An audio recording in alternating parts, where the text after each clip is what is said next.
Et c'est donc reparti pour une petite rétrospective des comics de Noël présentée par votre hôte, Jonathan Joras. Et pour commencer cette édition, il me faudrait, je sais pas moi, un comics qui résume parfaitement l'ambiance des comics de Noël. Vous savez, cette dose de folie qui t'embarque dans une aventure résolument absurde, mais qui fait que pour une quelconque raison tu ne peux pas lever les yeux du comics. Attends, exubérance, fun, folie, absurde. Deadpool. Se farcir nos amours, nos peines, nos haines, nos querelles. Pas de vacances, pas de dimanche, overbooké. Faut qu'il assure, toujours présent à l'appel. Pourtant il aimerait se faire un peu moins prier. Quand il descend là du ciel, ce sera pas toujours pour se marrer. Son sale sourire d'éternel s'effacera quand il verra l'étendue de vos péchés. Cette histoire est tirée du Marvel Holiday Magazine de 2010 et s'intitule Merry Fucking Christmas. Tout un programme. L'action commence à l'atelier du Père Noël, et même plus précisément dans l'étable des fameux rennes volants, où justement l'un de ces rennes est en fait un leurre avec à la place du nez une flash-grenade. Ah, la violence envers les animaux. Un grand classique des comics de Noël. Bon, après les rennes ne sont pas blessés, juste apeurés, mais il aura suffi à tirer une escouade de lutins armés de mitraillettes. J'ai lu une seule page et je sais déjà que je vais surkiffer cette histoire. Ça me rappelle d'ailleurs une très bonne histoire audio en MP3 de Noël, et je vous mets le lien dans la description. Parce que, c'est le moment de faire des cadeaux, non ? Bien sûr, le plan de Deadpool était justement d'attirer les lutins dehors, afin de pouvoir s'infiltrer plus facilement à l'intérieur. Donc c'était une jolie diversion, mais bon sang, pour quelle raison Deadpool veut-il s'infiltrer dans l'atelier du Père Noël ? Bon, alors, très franchement, j'avais prévu une blague avec des fausses possibilités, mais il y en a tellement que je sais même pas par où commencer, alors on passe. Deadpool est ici car il souhaite s'introduire dans l'ordinateur géant où le Père Noël garde désormais la liste des enfants gentils et méchants. Et alors qu'il s'apprête à insérer une clé USB dans l'appareil, le Père Noël rentre en trompe dans la pièce armé d'une hache et d'un fouet guirlande à boules pointues en déclarant « Je savais que j'aurais dû t'achever à Marrakech quand j'en avais l'occasion ». C'est officiel. J'adore cette histoire.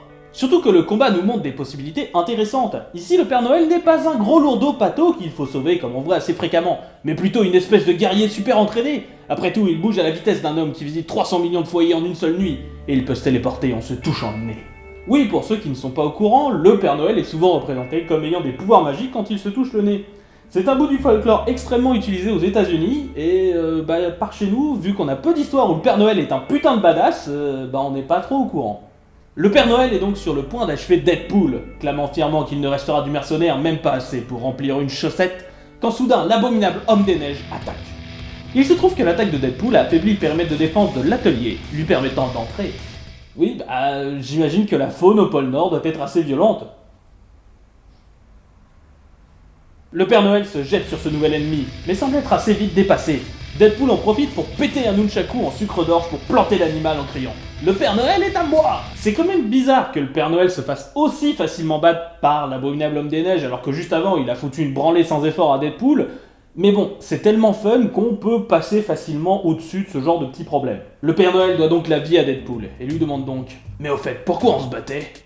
Avec cette simple phrase, toute la backstory que j'avais imaginée dans ma tête vient de s'écrouler.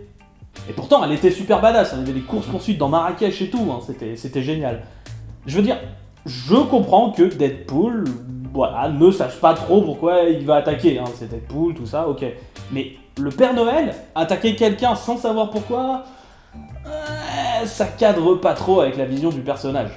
Deadpool explique donc qu'il a été engagé par Razbam Kim, une personne très peu recommandable qui l'a engagé pour faire passer son nom de la liste des vilains à la liste des gentils, parce qu'il en a marre de recevoir du charbon chaque année. Oui, le Père Noël donne du charbon aux méchants, et c'est la dernière fois que je réexplique un truc lié au concept de Noël. Le Père Noël est étonné de voir que Deadpool a accepté d'effectuer ce contrat, vu qu'il finit chaque année dans la liste des gentils.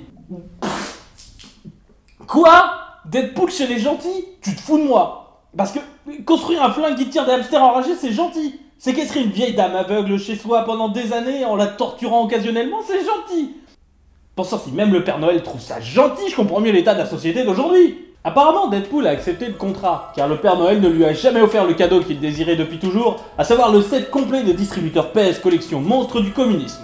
Oui, parce que société de consommation, tout peut être réglé par des cadeaux. Et bon sang, c'est un vrai comics de Noël moderne. Deadpool répond donc qu'il est vraiment le roi des rois, et le Père Noël répond qu'il doit confondre avec quelqu'un d'autre. Ce qui est une blague, vu que le roi des rois est un des surnoms de Jésus, dont la date de naissance supposée se trouve être le 25 décembre, et c'est pour ça qu'on a mis, bien qu'on s'en foute totalement, aujourd'hui, à la base, Noël au 25 décembre.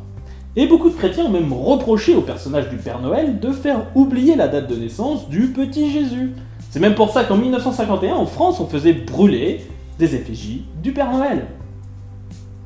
Alors, je me doute bien que ce comics ne parle pas du fait qu'en effet, on faisait brûler des effigies du Père Noël, mais juste pour dire que oui, il y a des blagues qui sont un peu plus poussées que d'habitude dans Deadpool, c'est pas que du pipi caca. Bref, ce sont là de digresser et passons plutôt à la conclusion de notre histoire. Dans la maison de Raz Bamkin, ce dernier entend du bruit sur le plafond et pense que le traîneau vient juste de se poser sur le toit.